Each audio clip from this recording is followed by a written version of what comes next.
ఈ దిన వాక్య ధ్యానాంశం గాడిదలు కావలను. దేవునికున్న అనంతమైన లక్షణాల్లో సాత్వికం ఒకటి.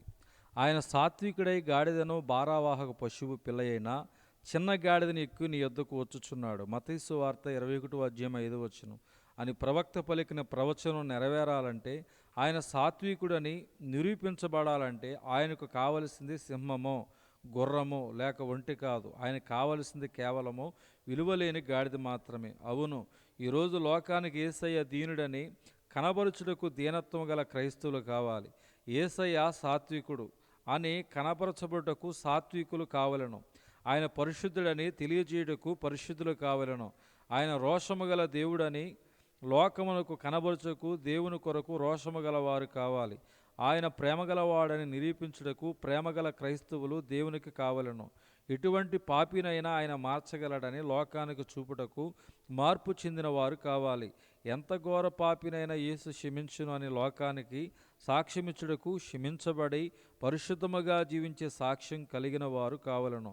ఆ రోజు యేసయ్యను సాత్వికుడని నిరూపించుటకు గాడిద కావలసి వచ్చును. ఆ రోజు ఆ గాడిద అందుబాటులో లేకపోతే గాడిద యేసును మోయుటకు అంగీకరించక మొరాయిస్తే, కానీ ఆ రోజు సమయానికి ప్రవచన నెరవేర్పుకు తగినట్లుగా గాడిద అందుబాటులో ఉంది. అంతేకాకుండా బెత్బేగే నుండి యెరూషలేము వరకు యేసును మోసుకుని పోవుటకు గాడిద సిద్ధముగా ఉంది.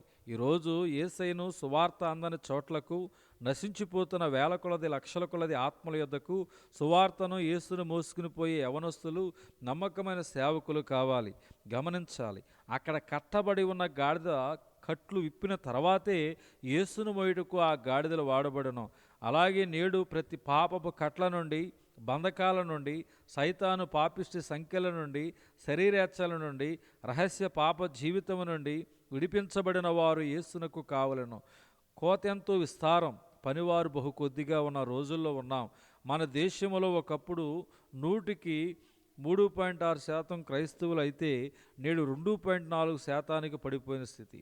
మన దేశం అన్ని రీతులుగా అభివృద్ధి చెందుతుంది, కానీ సువార్తలో ఎంతో వెనకబడి ఉంది. యేసయ్య ప్రేమ తెలియక నశించిపోయేవారు కొందరైతే, ఆయన పేరే తెలియక నశించిపోతున్న వారు కోకొల్లలు. నా ప్రియ స్నేహితుడా, తోటి సేవకుడా, నువ్వు కాకపోతే మరెవరు యేసయ్యను మోసుకుని వెళ్తారు? నువ్వు ప్రాణాలు తెగించి సువార్తను చెప్పకపోతే మరెవరు చెబుతారు? అయ్యో, సువార్తను ప్రకటించకపోతే నాకు శ్రమ అని పౌలు వలె నువ్వు ఏడవకపోతే నశించిపోతున్న ఆత్మలు ఎలా రక్షించబడతాయి? బ్రతుకుడ క్రీస్తే, చావైతే లాభం అన్నట్టుగా క్రీస్తు కొరకు నువ్వు జీవించకపోతే నశించిపోతున్న కోట్లాది ప్రజలకు ఎవరు దారి చూపిస్తారు?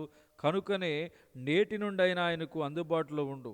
ఆయన వాడుకుని పాత్రగా నిన్ను నీవు అప్పగించుకో. ఆయనను మోసుకుని పోవు గాడిద వలె నిన్ను నీవు సమర్పించుకో.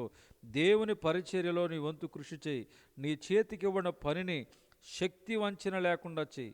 ప్రసంగి గ్రంథం 9వ అధ్యాయం 10వ వచనంలో చెప్పబడుతుంది. దేవుడి దిన వాక్య ధ్యానం దేవుడు దీవించును గాక. ఆమేన్.